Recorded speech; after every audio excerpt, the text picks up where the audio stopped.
다 함께 사도신경으로 신앙 고백드립니다.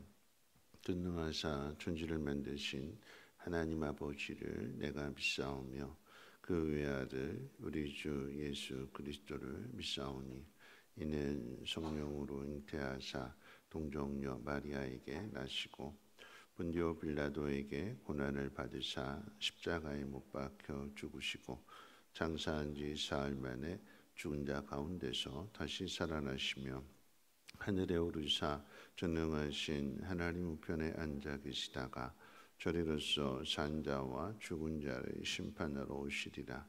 성령을 믿사오며 거룩한 공회와 성도가 서로 교통하는 것과 죄를 사하여 주시는 것과 몸이 다시 사는 것과 영원히 사는 것을 믿사옵나이다. 아멘. 좋으신 하나님, 오늘 새벽에도 하나님 귀한 전으로 인도해 주심을 감사합니다. 하나님, 우리 몸이 깨어 있는 것뿐만 아니라 우리 영혼이 깨어 있게 하여 주시고 그것이 하나님 기뻐하시는 뜻이 무엇인지를 잘 분별하고 그 뜻 가운데로 살아갈 수 있는 귀한 날 되게 하옵소서. 오늘 우리의 삶이 하나님 앞에 기쁨이 되고 영광이 되는 삶으로 하나님 지켜주시옵소서. 예수님의 이름으로 기도합니다. 아멘. 하나님 말씀 봅니다. 하나님 말씀은 사도행전 20장 1절로 16절까지 보시겠습니다. 사도행전 20장 1절로 16절. 소요가 그침에 바울은 제자들을 불러 고난 후에 작별하고 떠나 마게도냐로 가니라. 그 지방으로 다녀가며 여러 말로 제자들에게 권하고 헬라에 이르러 거기 석 달 동안 있다가 배 타고 수리아로 가고자 할 때에 유대인들이 자기를 해하려고 공모함으로 마게도냐를 거쳐 돌아가기로 작정하니 아시아까지 함께 가는 자는 베레와 사람 브로의 아들 소바도와 데살로니가 사람 아리스다고와 세군도와 데베 사람 가이오와 및 디모데와 아시아 사람 두기고와 드로비모라. 그들은 먼저 가서 드로아에서 우리를 기다리더라. 우리는 무교절 후에 빌립보에서 배로 떠나 닷새 만에 드로아에 있는 그들에게 가서 이레를 머무니라. 그 주간의 첫날에 우리가 떡을 떼려 하여 모였더니 바울이 이튿날 떠나고자 하여 그들에게 강론할세 말을 밤중까지 계속하매 우리가 모인 윗다락에 등불을 많이 켰는데 유두고라 하는 청년이 창에 걸터 앉아 있다가 깊이 졸더니 바울이 강론하기를 더 오래 하매 졸음을 이기지 못하여 3층에서 떨어지거늘 일으켜 보니 죽었는지라. 바울이 내려가서 그 위에 엎드려 그 몸을 안고 말하되 떠들지 말라 생명이 그에게 있다 하고 올라가 떡을 떼어 먹고 오랫동안 곧 날이 새기까지 이야기하고 떠나니라. 사람들이 살아난 청년을 데리고 가서 적지 않게 위로를 받았더라. 우리는 앞서 배를 타고 아소에서 바울을 태우려고 그리로 가니 이는 바울이 걸어서 가고자 하여 그렇게 정하여 준 것이라. 바울이 아소에서 우리를 만나니 우리가 배에 태우고 미둘레네로 가서 거기서 떠나 이튿날 기오 앞에 오고 그 이튿날 사무에 들르고 또 그 다음 날 밀레도에 이르니라. 바울이 아시아에서 지체하지 않기 위하여 에베소를 지나 배 타고 가기로 작정하였으니 이는 될 수 있는 대로 오순절 안에 예루살렘에 이르려고 급히 가미러라. 아멘. 복음을 전하는 내내 목숨의 위협을 당하는 바울에 대한 이야기가 이어지고 있습니다. 예루살렘에 이제 구제 헌금을 전해주기 위해서 가기 전에 마게도냐 교회들을 다시 방문하고 여러 말로 권하게 됩니다. 오늘 본문에 이제 헬라로 표시된 이 지방은 아가야 또는 이제 고린도 지방이라고 할 수 있는데 여기서 세 달 동안을 지내다가 수리아 안디옥을 거쳐서 예루살렘으로 이제 배를 타고 가려고 했는데 유대인들이 바울을 죽이려고 준비하고 있다는 그 말을 듣고는 드로아로 경로를 바꾸게 됩니다. 오늘 이 말씀 가운데 드로아에 간 바울이 그 주간의 첫날 그러니까 그 주간의 첫날이라고 하는 것은 안식 후 첫날이 되는 것이고 오늘날 이야기는 주일이 되는 거죠. 제자들과 함께 떡을 뗀 후에 밤중까지 강론을 펼치게 됩니다. 이렇게 밤중까지 강론을 펼친다라고 하는 것은 그 다음날 떠나야 했기 때문에 시간이 없어서 그날 밤 늦은 밤까지 하나님 말씀 복음을 전하게 되는 것이고 또 질문도 받고 이렇게 토론이 길게 이어지는데 3층 창가에 걸터 앉아 있던 이 유두고가 졸다가 그 졸음을 이기지 못하고 떨어져서 죽는 사건이 발생하게 됩니다.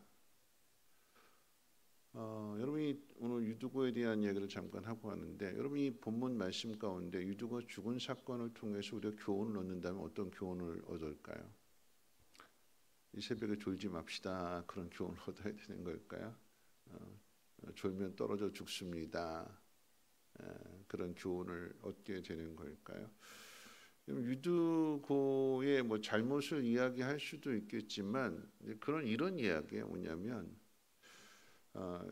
그 수련회 참석했는데 수련회 어떤 사람은 뭐 가고 싶어서 사모하는 마음으로 참석한 사람도 있을 거고 아니면 뭐 부모님이 가라고 해서 간 아이도 있을 거고 근데 그 수련회 날 아이가 사고를 당해서 혹시라도 죽게 된다면 어떤 사고를 당한다면 뭐 다치거나 깨지거나 죽음까지는 가지 않는다 할지라도 그러면 아이의 잘못일까요?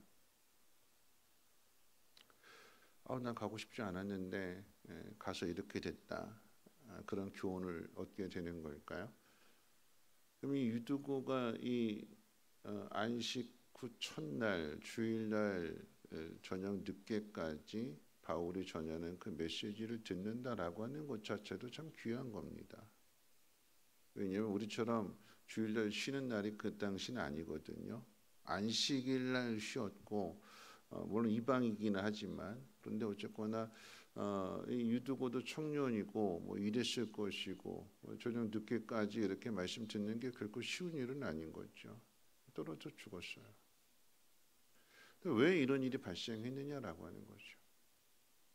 왜 이런 일이 발생한 걸까요? 영적으로 깨어 있어야 된다.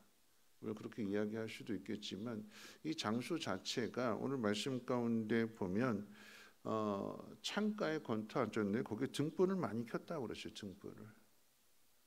밤이라고 하는 것을 묘사해 주는 그런 표현일 수도 있는데 밤이기 때문에 등불을 많이 켜는데 근데 등불을 많이 켜면 켤수록 산소가 부족한 거죠. 그러니까 날씨는 덥고 공기는 탁하고 이러면 졸음이 올 수밖에 없고 또 하루 종일 일하고 와서 또 말씀을 듣는데 늦게까지 그렇게 되면 자연히 졸 수밖에 없습니다. 그러니까 졸다가 떨어졌으니까 그 사고가 결국은 사망 사고로 이어지게 되는 것입니다. 자, 그런데 중요한 건 뭐냐면 이 사건 속에서 바울이 뭐라고 이야기하냐라고 하는 것입니다.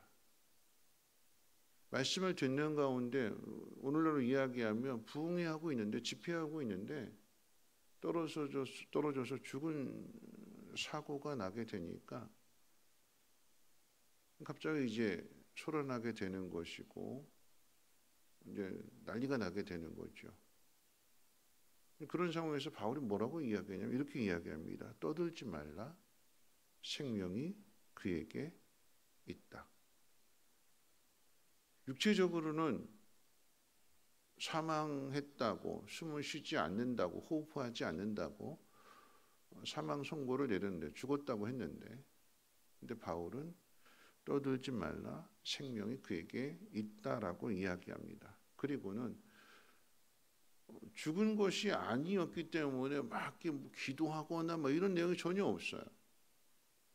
성경은 바울은 아무 일이 없었다라고 하는 듯이 올라가서 떡을 떼어 먹고 날이 새기까지 계속해서 말씀을 전하고 그 다음날 떠났다라고 하는 이야기입니다. 그리고 성경 뭐라고 이야기하냐? 사람들이 살아난 청년을 데리고 가서 적지 않게 위로를 얻었다라고 이야기를 합니다.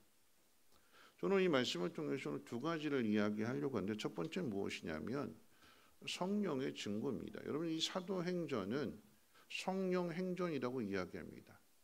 오순절 마가의 다락방에 임했던 그 성령, 다시 말하면 예수님께서 떠나시고 난 뒤에 제자들만 남겨진 상황 속에서 성령이 그들 가운데 오셨을 때에 그 성령이 어떤 일을 행하시느냐라고 할 때에 예수님이 이 땅에 오셔서 하신 일들을 계속해서 성령이 이어가게 하신다라고 하는 거죠.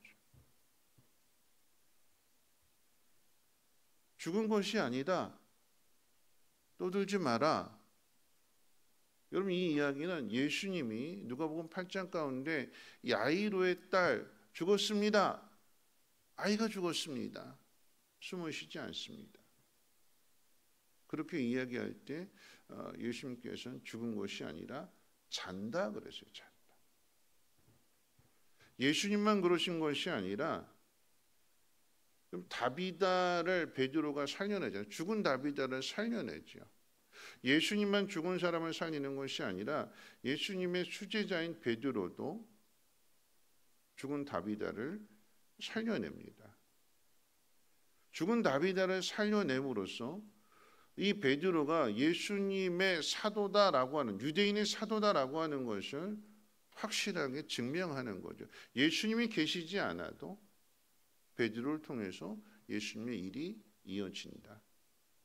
오늘 그런 맥락에서 생각해 본다면 바울은 정식으로 이야기한다면 정통 사도는 아닙니다. 예수님이 살아계실 때 부름받은 것이 아니라 부활하신 예수님이, 하늘로 올라가신 예수님이 바울에게 나타나시고 바울을 부르신 거잖아요. 그러니까 많은 사람들이 인정해 주는 것이 아니라 이건 바울과 예수님과 1대1의 관계입니다. 그러나 베드로 같은 경우는 다른 제자들과 함께 부름을 받았고 12명이 함께 있었기 때문에 증인이 되는 거죠. 예수님 부르신 것이 맞습니다. 근데 바울은 바울과 예수님과 1대1 관계야. 본 사람이 없어요. 그런데 바울이 한 그 일을 통해서, 그리고 성령의 역사하심을 통해서 바울도 사도가 맞구나, 이방인의 사도로 부름을 받은 것이 맞구나, 그래서 바울이 행하는 그 모든 일들이 주님이 하시고자 하는 그 일이구나, 성령을 통해서 그 일을 행하시는구나 라고 하는 것이 드러나고 나타난다라고 하는 것입니다. 참 놀라운 거예요. 구약에 있었던 그 모든 다윗이든 요셉이든 예수님의 그림자로서 아브라함까지 포함해서 구약에 있는 모든 인물들이 주님이 이 땅에 오셔서 하시고자 하는 그 일들을 앞서 행하는 거잖아요. 주님은 이 땅에 오셔서 그냥 독자적으로 하시는 것이 아니라 그 앞에 그림자로 보여줬던 이 모든 것들을 주님이 이 땅에 오셔서 행하심으로 앞서 보냄받은 이 선지자들, 이 모세나 또는 엘리야나 이런 모든 사람들이 하나님 보내신 선지자가 맞다라고 하는 것을 주님이 증명해 내시고, 주님이 이 땅에 오셔서 행하신 그 일들을 또 베드로가 바울이 이어감으로써 하나님께서 하나님의 나라를 이루어 가신다라고 하는 것을 분명하게 드러내주고 나타내주는 것입니다. 성령께서 우리를 통해서 예수 그리스도의 일들을 행하게 하시는 거죠. 그래서 성령이 우리 가운데 역사하셔 하시는 일은 뭐냐면 조명해 주시는 거예요. 깨닫게 해주시는 거예요. 가르쳐 주시는 거예요. 주님이 뭘 원하시는지, 우리가 어떻게 살아가야 되는지를 가르쳐 주시고 깨닫게 해주실 때, 그래서 우리가 순종해야 되는 거예요. 내 생각대로, 내 방법대로, 내 고집대로가 아니라 내 안에 역사하시는 성령께서 가르쳐 주시는, 그런데 내 안에 계시는 성령이 상대방에 있는 마음속에 있는 성령과도 한 분이시기 때문에 일치가 돼야 되고 연합이 돼야 되고 하나가 돼야 되는 거죠. 그래야 그리스도의 일들이 이루어지는 거 아니겠습니까? 세례 요한의 사역이 다르고 예수님의 사역이 다른 것이 아니라 하나님이 하시고자 하는 일은 똑같은데 세례 요한은 세례 요한의 일을 하고 예수님은 예수님의 일을 하는 거죠. 근데 어떻게 해요? 하나가 되는 거예요. 예수님이 세례 요한에게 세례를 받으시잖아요. 무엇을 위해서요? 하나님의 영광을 위해서요. 그래서 세례 요한을 보내신 분도 하나님이시고 예수님을 보내신 분도 하나님이시다라고 하는 것이 증거되는 거죠. 두 번째 생각해 볼 것은요, 오늘 이 유두고가 죽은 사건이 어떻게 연결되느냐라고 하는 이야기입니다. 그냥 죽었다가 살아났대 드로아에 있었던 일로만 끝나는 것이 아니라 여러분 이 일이 뒤에 가게 되면 이제 내일 살펴볼 말씀 가운데 보면 바울이 이 드로아에서 이제 예루살렘으로 가게 될 때 에베소에 있는 장로들을 초청하게 됩니다. 그곳에서 에베소 장로들에게 고별 설교를 하면서 마지막 이제 이별을 하게 되는데, 그리고 바울은 예루살렘으로 가서 잡히게 되고 이제 로마로 가서 이제 감옥에 갇히게 되고 나중에 다시 보지 못하게 되는 거죠. 마지막 모습이에요. 사도행전 20장의 모습은 에베소 장로들과 이 바울의 마지막 모습을 이야기하고 있어요. 그럼 남겨진 이 에베소의 장로들이, 이 에베소의 장로들이 무엇을 할 것이냐, 앞으로 어떻게 할 것이냐, 바울 없이. 바울이 또 와서 계속해서 격려해주고 가르쳐주고 이런 사역을 하지 못하게 될 때에 오늘 이 유두고가 살아난 이 사건이 드로아에 있었던 사건이긴 하지만 에베소의 장로들에게도 그게 어떻게 해요? 영향력이 되는 거죠. 드로아뿐만 아니라, 그리고 정작 더 중요한 것은 뭐냐면 에베소 장로들에게도 이게 도움이 되는 일이기도 하지만 바울에게 있어서도 이 유두고를 살려낸 이 일이 바울에게 분명한 확신이 되는 거예요. 어떤 확신일까요? 내일 살펴볼 말씀인데 바울이 뭐라고 이야기하냐면 내 앞에 어떤 일이 있는지 난 알지 못하지만 나는 나의 달려갈 길을 달려간다. 심령의 매임을 받아서, 심령 매임을 받았다라고 하는 얘기는 성령의 매임을 받아서 성령께서 나를 이끌어 가시는 대로 난 순종하며 간다. 근데 그 앞에 뭐가 있는지 모르는데요. 환란이 있는지 난 알지 못하지만 있을까요? 없을까요? 환란이 있지요. 어떤 환란일까요? 순교입니다. 죽음이 기다리고 있는 길이에요. 마지막 길입니다. 근데 그 길을 어떤 마음으로 가지고 갈까요? 죽은 유두고를 살려낸 그 일, 유두고에게만 유익이 되는 일이 아니라 드로아 지방에 있는 그 교회만 유익이 되는 것이 아니라 정작 그 일을 행한 바울에게도 확신이 되는 거죠. 두려워하지 말아라, 걱정하지 말아라, 염려하지 말아라, 믿음 가지고 가라. 우리가 하나님의 일들을 이어가기에 앞서서 하나님께서 우리에게 고난을 주시는 이유는 그 고난을 통해서 분명한 믿음의 확신을 가지라라고 하는 얘기예요.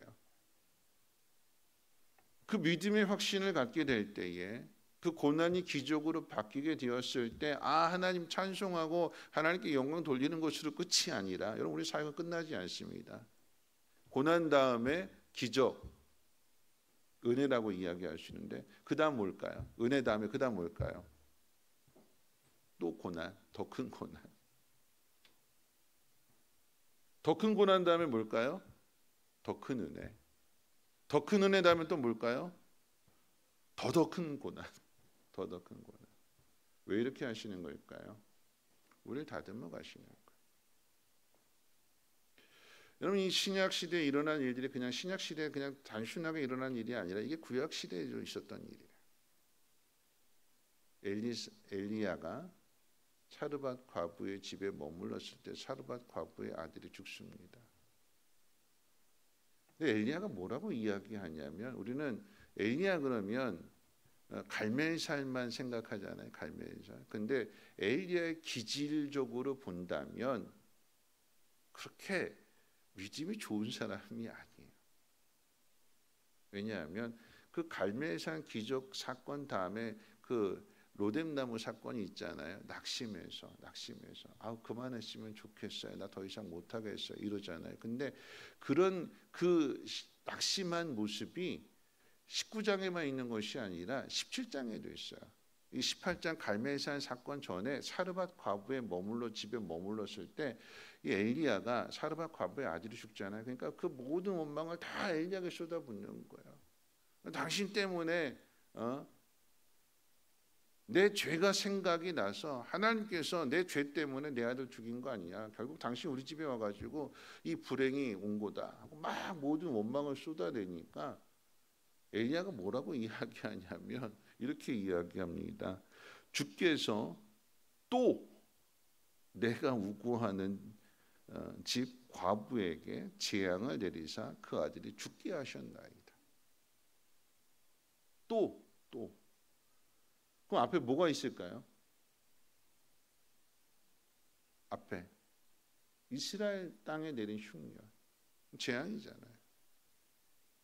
내가 사는 시대에 왜 하나님 나한테 이 일을 맡겨서 힘들게 하셔서 온 이스라엘 백성에게 원망받게 했는데, 그나마 이제 이스라엘의 피해서 시돈 땅 사르밧 과부의 집에 아무도 알지 못하는 그곳에 가서 그나마 이제 은혜를 베풀고 좀 이제 살만 숨 쉴만 하다 싶었는데, 하나님은 나에게 또 재앙을 내려서 나로 하여금 숨 쉬지 못하도록, 나로 하여금 이렇게 힘들게 삶을 살아가도록 이렇게 하십니까? 어저께 이창구 목사님 설교할 때 그랬잖아요. 하나님 도대체 나한테 왜 이러십니까? 제목 그렇게 잡으려고 했다. 왜 그렇게 하실까요? 사르밧 과부의 아들을 살려냄으로써 이 850대 그 다음 페이지에 이어지게 되는 열왕기상 18장 갈멜산 그 자리에 하나님 세우시는 거예요. 850대 1과 싸울지라도 두려워하지 말라. 생명의 주관자는 하나님이시다. 그들이 너 죽이지 못한다. 죽은 자를 살게 하시는 분이 하나님이시다. 이 믿음의 확신을 주시는 거죠. 말씀 마칠 텐데요. 왜 바울이 이 드로아에서 밤새도록 말씀을 가르치는데 유두구가 떨어져 죽는 사건이 발생하는 걸까요? 왜요? 하나님께서 바울을 로마로 보내시는데 어떤 일이 있는지 알지 못해요. 그런데 생명을 살리시는 분이 하나님이시다. 네 안에 성령이 계시는데 그 성령께서는 예수님이 행하신 그 일을 행하게 하실 것이다. 그러니까 너 쫄지 말아라. 너 두려워하지 말아라. 드로아나 에베소 장로들에게는 이렇게 이야기하는 거죠. 바울이 갈 거다. 다시 돌아오지 않는다. 너희들은 기대하겠지만 다시 돌아오지 않을 거야. 그런데 유두구가 살아난 이 일을 통해서 하나님은 역사하신다. 하나님은 살아계신다. 예수님이 계시지 않은 상황 속에서 제자들이 복음을 전했던 것처럼 바울이 없는 상황 속에서 남겨진 너희들이 사역을 이어가야 한다. 믿음의 확신을 주시는 것입니다. 고린도후서 1장 5절과 6절 말씀 함께 읽고 말씀 마치도록 할 텐데 우리 같이 한번 읽어볼까요? 화면 보시고 함께 읽겠습니다. 시작. 그리스도의 고난이 우리에게 넘친 것 같이 우리가 받는 위로도 그리스도로 말미암아 넘치는도다.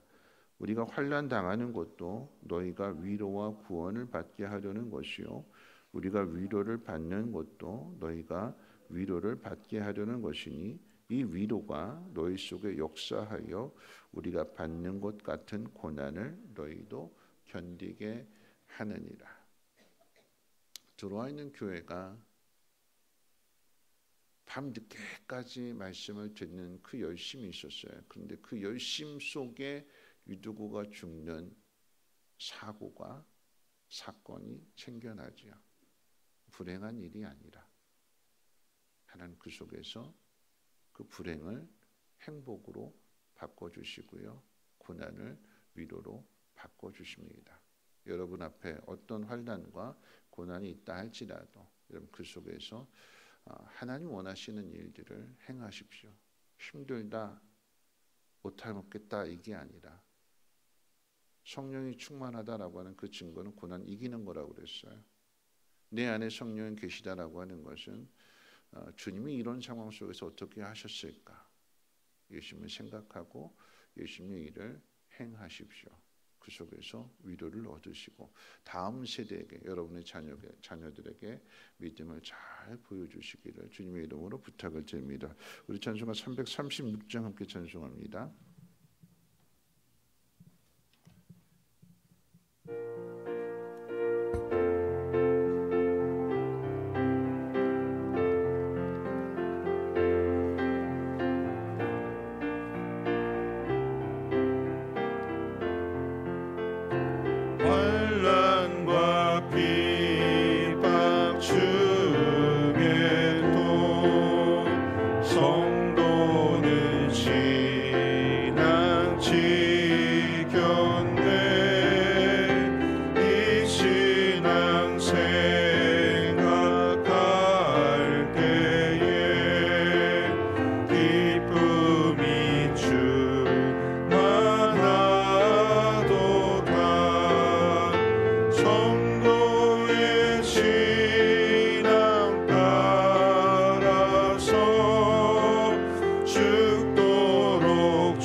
기도하실 텐데요.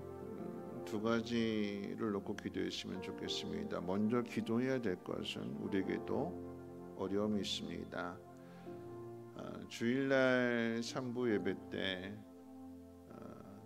새 가족 소개를 하면서 우리 함께 기도했잖아요. 정인관 성도님 나이가 70이신데 뇌종양으로 인해서 치료를 받으셨다가 이제 재발이 돼서 이게 다시 재발이 됐고 검사를 했는데 전에 있던 부위뿐만 아니라 또 다른 곳에서 또 발견이 됐대요. 그 수술 자체가 엄청 힘들고 또 생명의 위험이 매우 높다고 그랬습니다. 하나님 긍휼히 여겨 주셔서 이제 예수 영접했는데 주님이 그 안에 계시다라고 하는 것을 분명하게 하나님 깨닫게 하여 주시고 생명의 주관자가 하나님 되심을 깨달을 수 있는 은혜로 하나님 인도해 달라고 이것이 우리에게 소망이 되게 하시고 우리 교회에도 위로가 되게 하시고 또 믿음의 증거가 될 수 있도록 하나님 도와달라고 여러분 기도해 주시고 두 번째 여러분 기도할 것은요. 우리 자신을 놓고 기도할 때에 성령이 우리 안에 거하신다라고 하는 것은 우리가 어떤 상황 속에서도 내 생각대로 하는 것이 아니라 그 상황에서 그리스도의 일을 하는 것입니다. 그게 하나님의 사람인 거죠. 나 못해, 나 안 해가 아니라 고난을 이기라고. 그래서 나뿐만 아니라 그 다음 사람들에게 남아있는 사람들에게 위로가 되고 소망이 되고 믿음의 담력을 얻게 해주는 거죠. 하나님 내게 주어진 모든 상황들 속에서 무너지지 않게 하시고 그 속에서 주님의 일을 행하게 하옵소서. 주님이시라고 하면 어떻게 하셨을 것인가 생각하고 그 일을 잘 감당할 수 있도록 하나님의 영으로 충만하게 해달라고 우리 두 가지로 함께 동손 하나님 앞에 기도합니다. 거룩하신 하나님, 오늘도 말씀으로 하루를 시작합니다. 60만 깨어있는 것이 아니라 우리 영혼이 깨어서 우리의 영이 하나님 기뻐하시는 일들을 감당하게 하옵소서. 우리가 이 새벽 합심하여 기도